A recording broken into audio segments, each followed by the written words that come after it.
On the Mic with Sir Charles. You'll hear this broadcast either on the podcast, Around the Mic, or on my social media page, Change the Brain, Conversations Without Limitations. You know, it's not just about me, so you'll hear information from different speakers, trainers, coaches, and authors, all for you. So get your pad, your note paper, if possible, so that you can take copious notes on how you can also become better, the best version of you. Hey folks, this is Sir Charles Carey, Peak Performance Strategist, coming at you one more time with another special episode of Change the Brain, Conversations Without Limitations. And in light of the things that the country has been going through and the things that have been going on, I thought it was only appropriate to speak to someone that can relate to, and that it's their job or it's their profession, their area of expertise, to speak to diversity and inclusion, amongst other things that he does. So without further ado, I bring to the show none other than my good friend, Terry Spain. Terry, how's it going, man? Charles, hey, thanks for inviting me. Everything is going well, despite in spite of what's happening in the United States and across the world, for that matter. But we're all trying to keep our head above water and keep pushing through. Exactly. Now, and I know we did an event in Florida not too long ago, and you know this is nothing new to you. This the platform of communication and speaking and stuff. But how long have you been in or using the diversity and inclusion topic or area of expertise as your area of prominence? Well, of course, I started off in the Navy.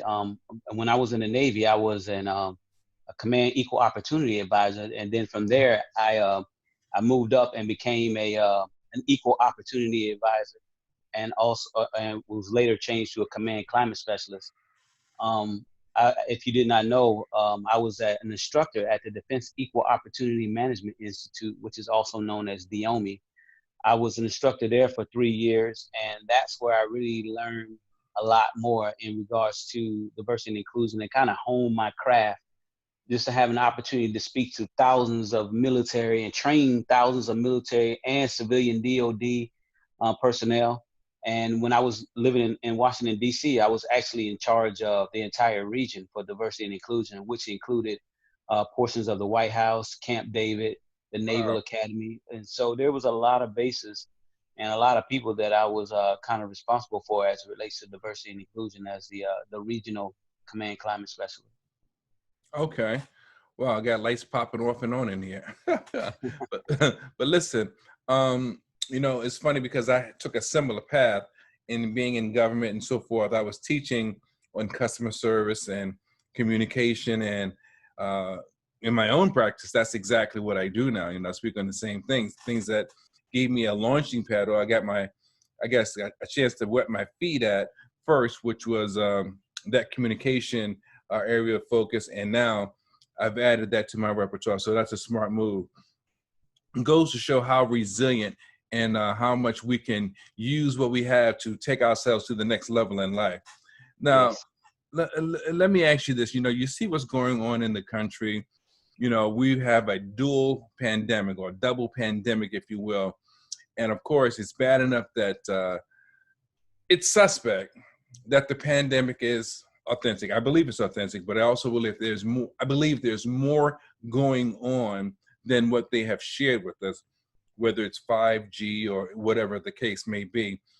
But this situation with George Floyd and the other people that have most recently been murdered, I mean, do you see any conclusion to all this? Do you see a way of us having a peaceful resolution, if you will? Yeah, there's a lot going on in the world right now, huh? Yeah. I do want to send my respects to the Floyd family and all those who lost their lives to absolutely senseless gun violence and police brutality. One of the unique things that I had a friend that invited me. He's also in diversity and inclusion. He was asked to do training with the police department for community and police department training about 2.5 years ago. And that was very effective. And so just having an opportunity to interact and see the community interact with the citizens was remarkable. And I think that's what's needed again. You know, I was telling people, and I told a few people I had a conversation with the other day. When I was growing up as a kid, I knew the police officer. Someone was either my football coach, family members. So I felt comfortable, and I know if I got in trouble or made a mistake, they wouldn't react too fast because they knew who I was. So they'll go tell my dad, or they'll go tell my uncle, or somebody who was close to me, so that they can set me straight. So, and I think that's what's missing. I think there's a unique opportunity for the police department to interact more with the community. And so, if they get the right people, and some of us definitely have a lot of experience with that, to come on board just to get that interaction and get that conversation and get all this information from people who can help the community, I think that would be great. You have some very great people out there that are training. You have some dynamic training, and that's one of the things that I do is I can bring that stuff together. But we have other people that can do that as well.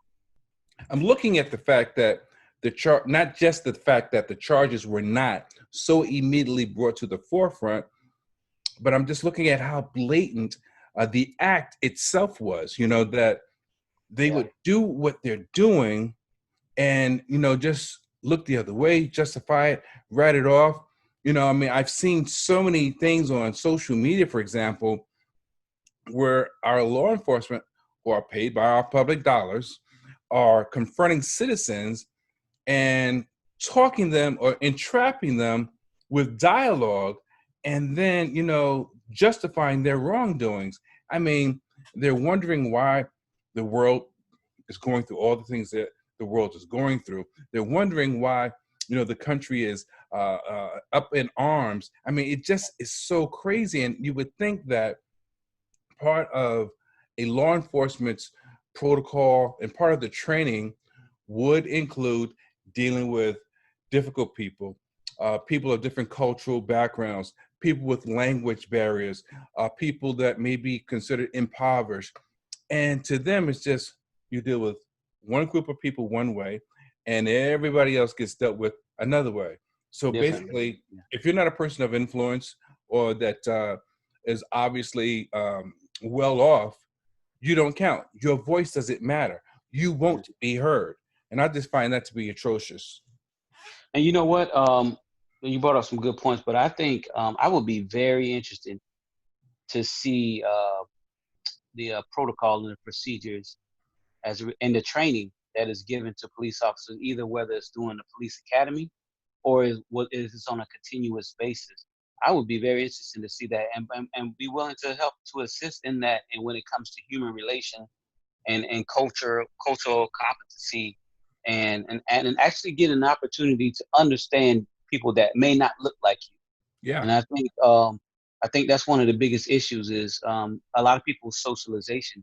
If you bring a copy in that's from let's just say a town, let's just say Maine, right? Right. And you want him to police in the city of Compton, California. That's a different dynamic. So there should be training and cultural competency training to understand that, because it would be even difficult for someone like me if I was a cop as an African American that's from South Carolina. Okay. And you want me to go to New York City to be a cop. I need to know how New Yorkers think, because one thing that I did realize and I understand is when I had the opportunity to go to New York a few times, I know a lot of New Yorkers are very aggressive, and just from my experience, and so someone who's from the South who's pretty laid back, they could take offense to that. Sure. And so I think wherever you get assigned to as a police officer, there should be some training, whether it's with how the community is or cultural competency is, so that it can help you out. And not only you, it can definitely help the police force. Yeah, absolutely. So I'm anxious to see what type of training is given for cultural competency, because that's something that needs to be addressed. Now, And for you that yourself, should have been addressed before all this happened anyway. But it would be more so than now.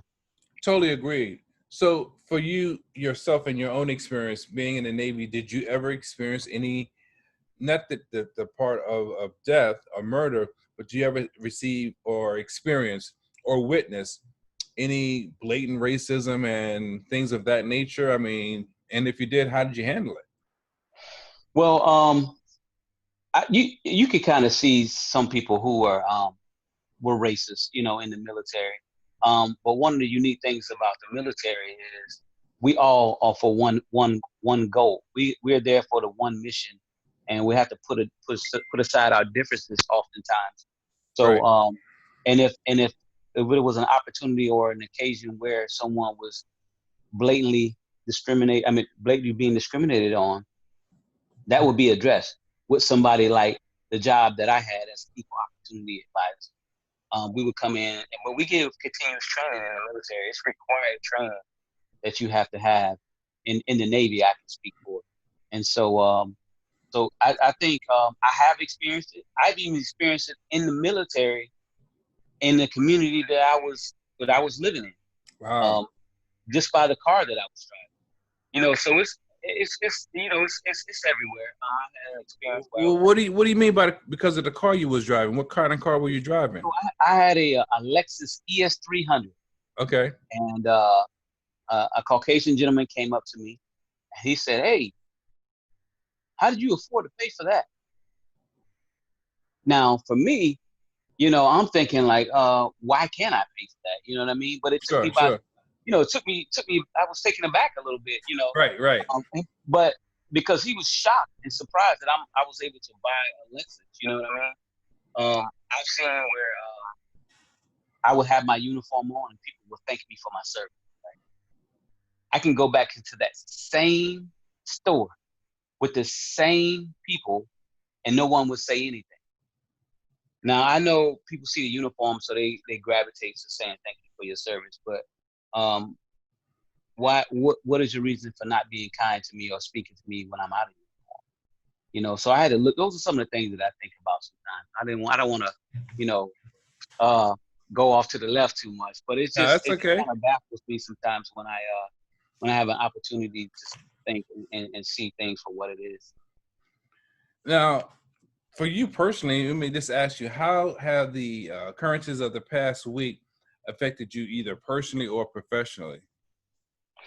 Well, are you saying just in regards to the shooting and the and everything Yeah, that was not the shooting, the murder? rioting and Well, protest. you know what? It was almost like history was repeating itself again. So in the '60s and the '70s, even though I wasn't around, I do a lot of research, and history is one of my favorite subjects. And Okay. so I was I was happy to see um, people from all walks of life come together to protest. But what really hurt me was when I seen people that wasn't doing it peacefully, where they would go and loot and Yeah, riot, do all these things in the street. That wasn't necessary. exactly. I look at Martin Luther King and how he led a peaceful protest, and it was effective. Because why are we here today? Because if it wasn't for his peaceful protest, no telling where we would be. So I was very happy to see communities from all over. And one of the things that that really hit home to me, What's that? um, we were in we in Syria. I saw a young man paint a mural of George Floyd in a war-torn country like Syria.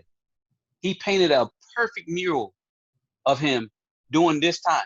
Wow. And so you can tell that this has hit all around the world. You Yeah. seen the people in London who were marching and protesting. You seen people that was in Japan and other places, and that was very exciting to see. So if we can come together for something of that magnitude, we should be able to come together and live in peace.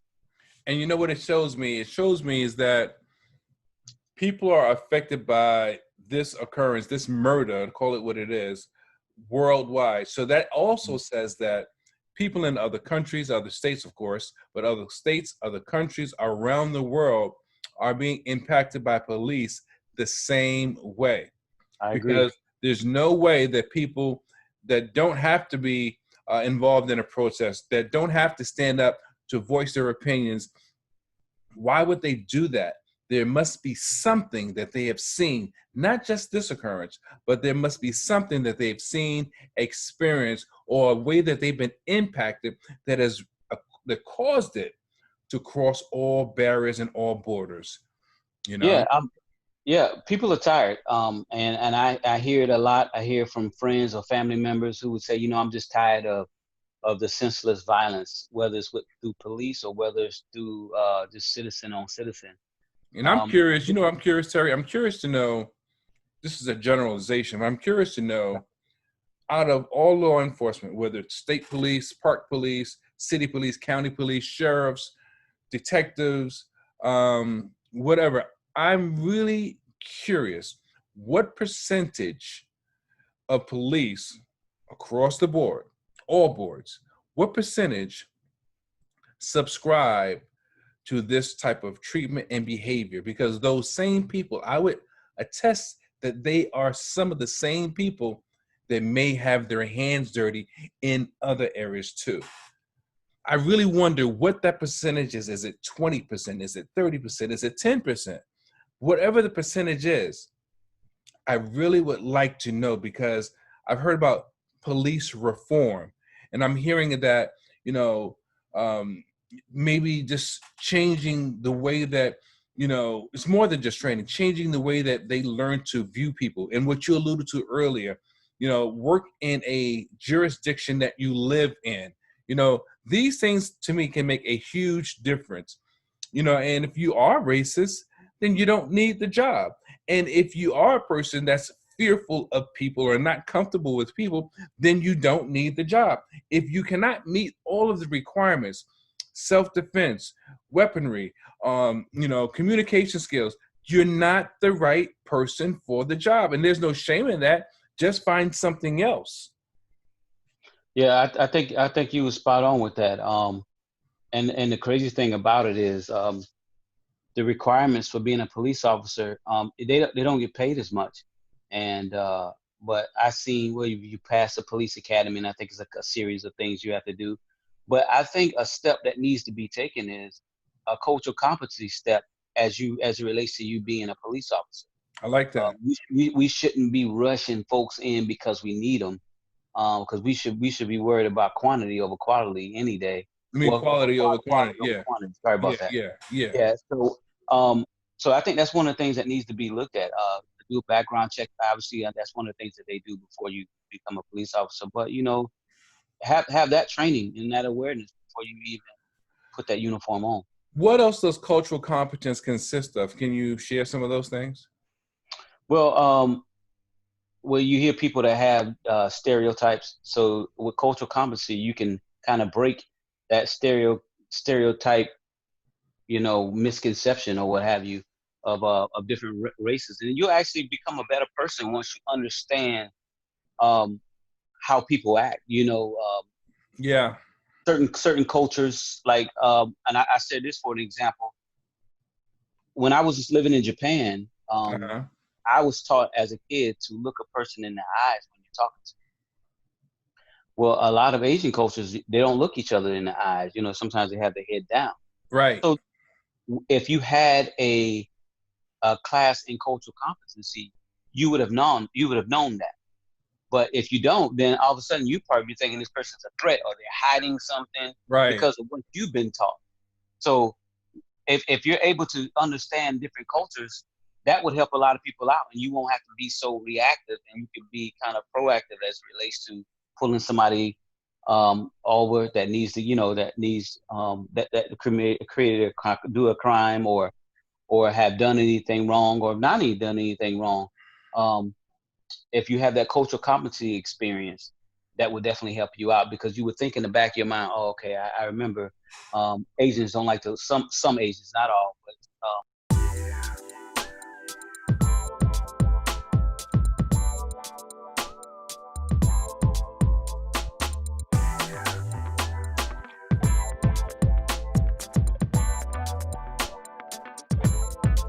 For more information on these topics or presenters, go to our Facebook page.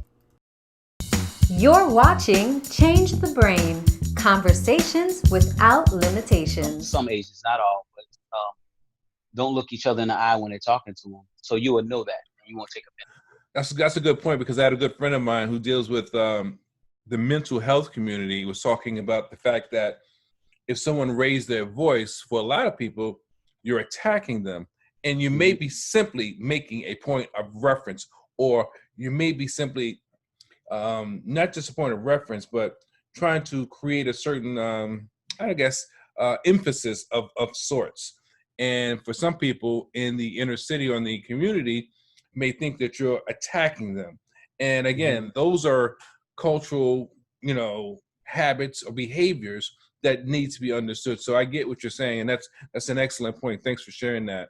So, I've noticed that the athletes are the ones that are really speaking the loudest. The athletes and the actors, and there was a phrase, I'm trying to remember a phrase that Maya Angelou said something about part of an actor or an artist's job is to reflect the times, something on that level.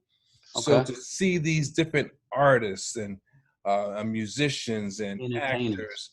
actors, they're standing up saying, I stand for George Floyd, or I stand for equality, I'm against injustice, all this sort of thing, this language. I applaud them because they do have a platform, they do have influence, and Right. people will listen to them.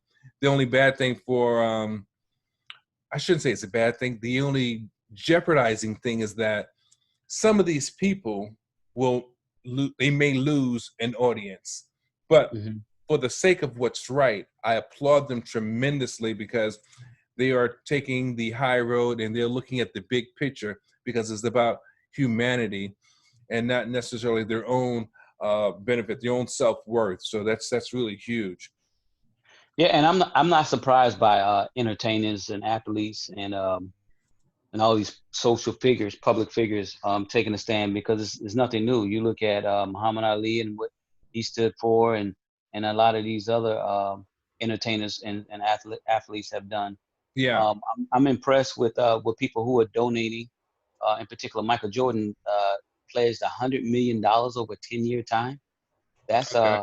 that's significance in civil rights and civil and justice for equality.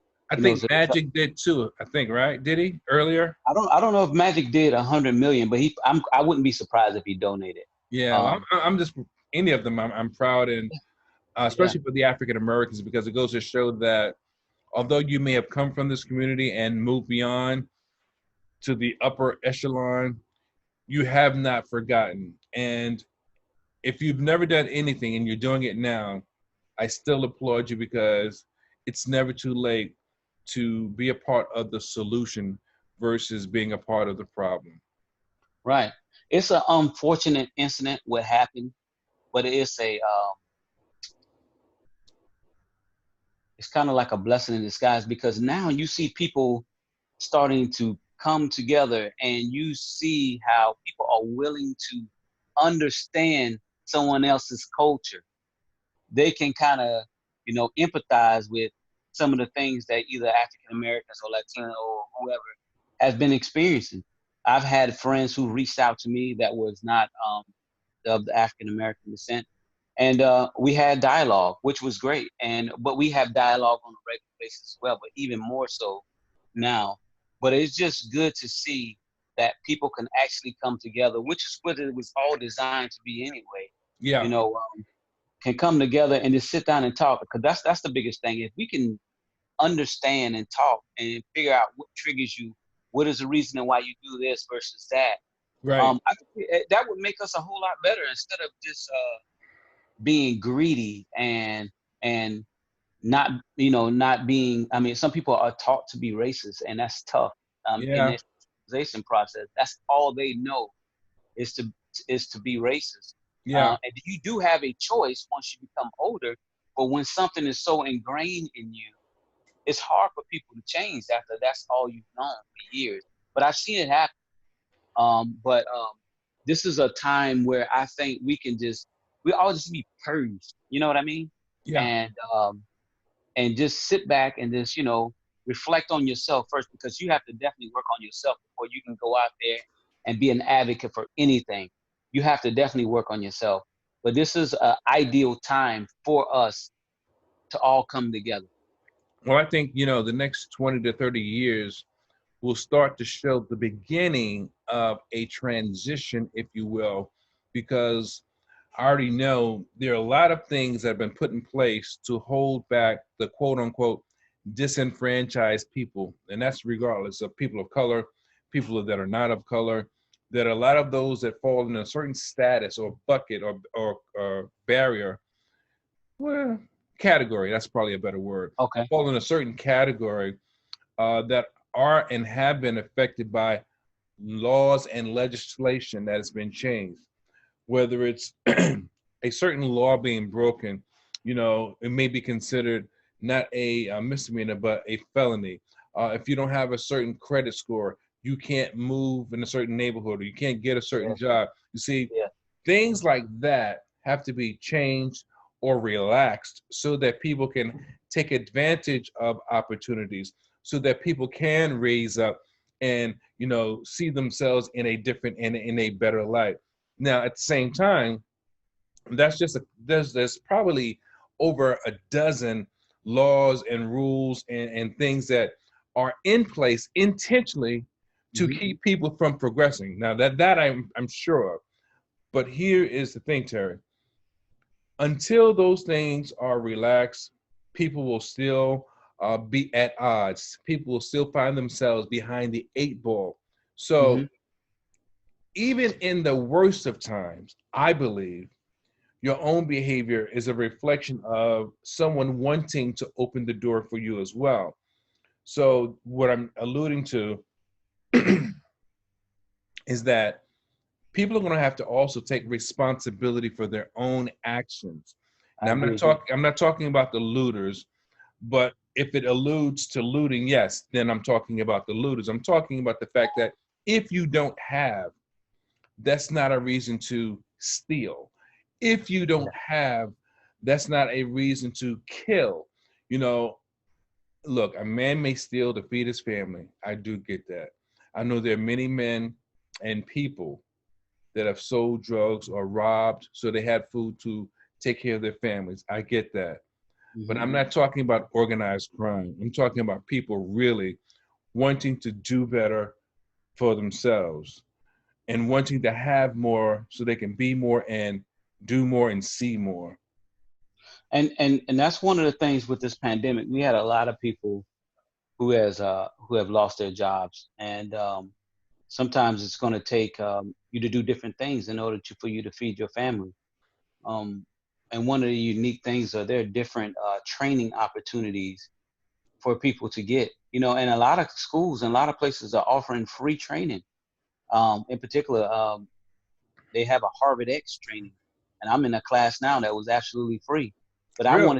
I wanted to better myself, and just to say, okay, let me hone my skills, just in case I needed to go out and get another job or get a job or something. At least I have this on my resume. And the same with like what they're doing an amazing job with veterans as well.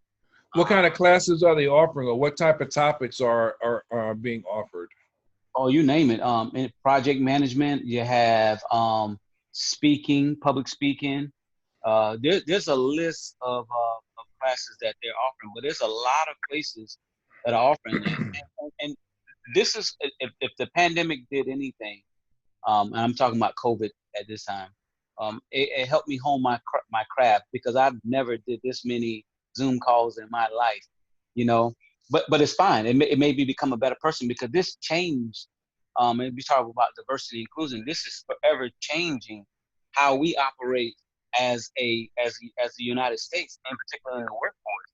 A lot of folks feel more comfortable. We see a lot of things that we were just talking about, laws having to be relaxed or changed. I remember there was a time when the classes that you're talking about, that was a common occurrence. But because they took away programs, they've redirected funds for other things. Our government probably needs reform, to be totally honest with you. Because again, there were programs for kids, programs for adults, programs for I don't know if they still call it welfare recipients. There were all sorts of programs for people that were trying to better themselves. And you can very, very rarely find any program without a price point attached. And you have to ask yourself, well, if these people are already behind the eight ball and they don't have money, how are they going to get the funds to take a skill and learn it so that they can go and apply themselves so that they can get better? It's going to be almost impossible. So, Yeah. this whole reform, I hate to say it, but maybe it's not just the law enforcement community. Maybe it's the governing bodies of the United States of America that needs to really consider how they treat their own citizens. Yeah, and I think to be honest with you, I think that is being exposed. You Good. know, as it relates to how everyone operates. Do you remember aftercare? They used to have aftercare. They used to have center where you could play basketball. They had leagues for basketball. Oh football. yeah, they had, yeah, you name it. They had everything. But you know what? That made me the person that I am today, having all those different things, and you can actually learn a trade like in school. And they took those out slowly but surely, but now they're coming back because they realize that a lot of Americans need to learn a trade. Where you got, carpentry, you got auto mechanic, right? You got all these different trades that were lacking because they were farming out these jobs to other countries. And and I think that's one of the things that they are bringing back in a lot of schools is that. But because I can remember being in shop class and making some woodwork and stuff, but I was happy with that. You know what I mean? So sure do. I'm very glad to see that a lot of schools are bringing those type of courses back. So what would it take for us to really have strength and unity here in the United States based on, what you teach on diversity and inclusion?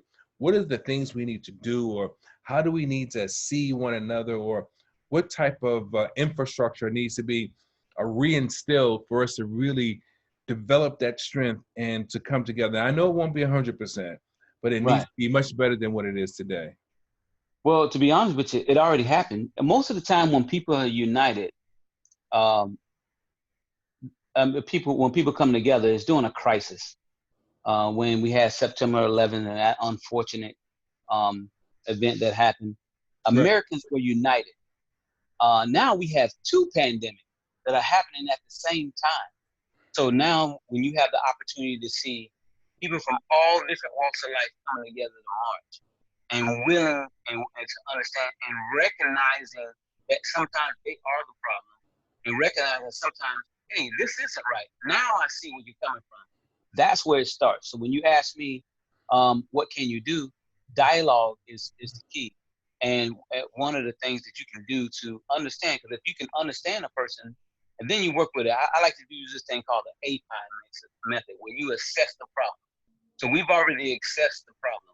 And then you plan. So when you're doing your planning, you plan and you do all the things to make this effective. Then you implement it. And then once that's done, you evaluate it and see what worked and what didn't work.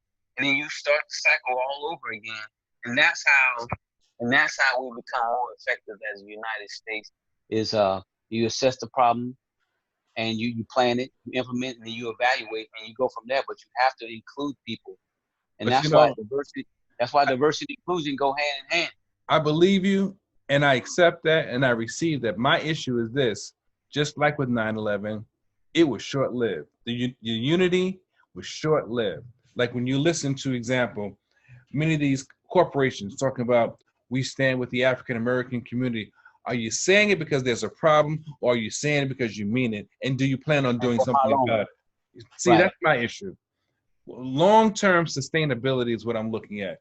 And that's when you have to hold people's feet to the fire.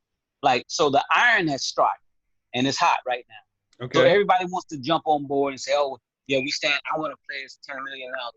But when those $10 million run out, because $10 million can go real fast if you're spreading this money out. Right. What happens then? So so you have to ask those questions and don't say, well, we're just going to do it for 3 months and see what happens. No, this is a continuous basis. Everybody has shown you and told you the problem. Now, what are you going to do about it? Because if you're gonna be in this movement, it's gonna require sacrifice. Okay. And so if you're not willing to do that sacrifice, then that's a problem. Because I don't know if you ever heard of this. It's called the social dominance theory, and I'm not sure.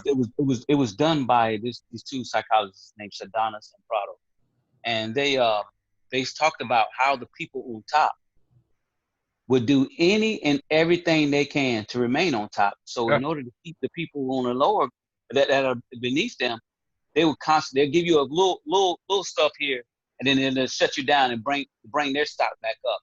So I Right. was doing research because I teach a class called Power and Privilege, and I came across Sedanis and Prado and how they came and they came up with this concept of social dominance theory, and that made a lot of sense to me. So now this is the time when you have everyone's attention. Hold people's feet to the fire. Right. Where these athletes who are being vocal now, they need to be vocal 10 years from now, 10 years to 20 years. Okay. Entertaining, same thing. And you don't let up. Yeah. I think we've let up on a few things and became real lax. And so people got complacent, and this is the time to start and keep going from here on out. Gotcha. Hey man, have you written on any of these topics or the things that you speak on? So that's in the works as far as so I have a book that I wrote called Just Lead. And in Oh, the book that I wrote, it has some things about being a leader in your community, and it just being a better person and more well-rounded. And I ask challenging questions in the book to kind of get you to thinking, because if we're going to be united in this United States, we are going to have to work together. I yeah. mean, that, to be honest with you, there's no way of getting around it. We, the people of the United States, Yes, have to sir. work together. So when will the book be available? Or is it already out? Yeah, the book is available now, and you can get it on my website, which is terryspainconsulting.com, or Okay. you can get the ebook on Amazon. But the paperback book will be on Amazon hopefully this week or next week. Because of the COVID-19, a lot of things have slowed down, but hopefully the paperback book will be available then. But you can get a signed book if you order it through my website. Now when did it come out? It came out last week. Well, Oh, actually, really? about a week and a half ago. Oh, congratulations. All right. That's all Appreciate right. it. So you Trying to heard be it. in your status, man. You're a prolific author yourself, so I just Look, man, us speakers, we have to not only do the actual work, but we have to also let people take us home with us, and they can't always actually take us home. So they can take our resources with them when they leave our events and get yes. more of what we have to offer. But folks, you've heard it here first. Just Lead by Terry Spain. Get your copy now. So, man, as we've been discussing everything as it relates to the George Floyd incident, and for those who are watching this, please feel free to make your comments, ask your questions, share it out, if you will. And please understand there's no disrespect to the other African Americans who have lost their lives. It's just that the George Floyd incident seems to have really was the straw to break the camel's back. So that's why he's referenced more. And I don't want to ever attempt to announce or speak to someone's name and mispronounce that name inaccurately, because I don't want to say the name's wrong. So what's next for Terry Spain? Oh well, that's the $1,000,000 question, huh? Well, I still so I do I continue to do a life skills class at the Brevard County Juvenile Detention Center, where I go and teach a lot of the young men and women life skills. So I continue to do that every Thursday. I try to make it my place of business for that time on Thursdays. But I plan on doing a lot of speaking engagements. I want to go out and help the police officers and give them some tools that they can put in their toolbox. I Yeah. also plan to work in the entertainment sector as it relates to sports as well, and with diversity and inclusion, an opportunity to speak to some people who are in sports now and getting some diversity and inclusion materials to them, and working closely with them and promoting the book and just continue to help out others. That's my plan. Those are what's next for me, and do things like this with podcasts and Zoom calls, just so that we can stay sharp Right. and help each other out. Yeah. That's the goal for me. And keep that message relevant. Absolutely. Yes. And, be sure that when the book comes out, or I'm sure it's already out, but you post it on Affordable Advertising and on the Wordplay Wednesday page so that people can be aware of your book and where to get your book. So if there's one thing you can leave us with as far as I know we spoke kind of very general, but if you can leave us with something for the everyday person and something for the professional or the business-oriented person as it relates to diversity inclusion, share for the everyday person first your message, your exiting message, and then share for the business person your exiting message next. Okay. Those are two great questions, by the way. Yeah. So I like to leave with a quote for the everyday person. I use this quote a lot, but it means so much in particular with this the time that we're in. And it says, very few burdens are heavy if everyone lifts. And so what that means by that is, if I have so many burdens that's going on in my life, I can actually get help when people wanted to, that has been in a similar situation or what have you. Or if I'm lifting up a desk, right? And I'm trying to lift up a desk by myself, it's going to probably be nearly impossible for me to lift up this heavy desk. But if I have 15 other people around me that can help me lift up that desk, it'll be a lot easier. So very few burdens are heavy if everyone lifts. And for the business standpoint, I tell business leaders now, diversity and inclusion is definitely it's going to be your best bet, because it helps your business grow, for one, and for two, you will earn that respect from your employers. There's a lot of people who are never had experienced this. We have never experienced something to this magnitude ever. Right. So being kind, being thoughtful, being empathetic to a lot of people problems and issues that they have will definitely help your company, help you out in the long run as you in your strive for becoming a better leader. So people don't care how much you know until they know how much you care, huh? Exactly. My man. I like that. Who do you know the author of that first quote? That was an Amish quote. So okay. So yeah. That's good enough. Well, Yeah. listen, man, I just want to thank you for taking time out your busy schedule to sit with us and to talk to us. We broadcast this program on the Change the Brain Conversations Without Limitations Facebook page on Thursdays at 7 p.m. And it'll probably be on the podcast at some point sooner or later. So once again, Terry Spain, thank you for your time. We look forward to seeing you next time. And as I always say, you got to radiate the brain to change the game. Thank you for having me. Everybody knows.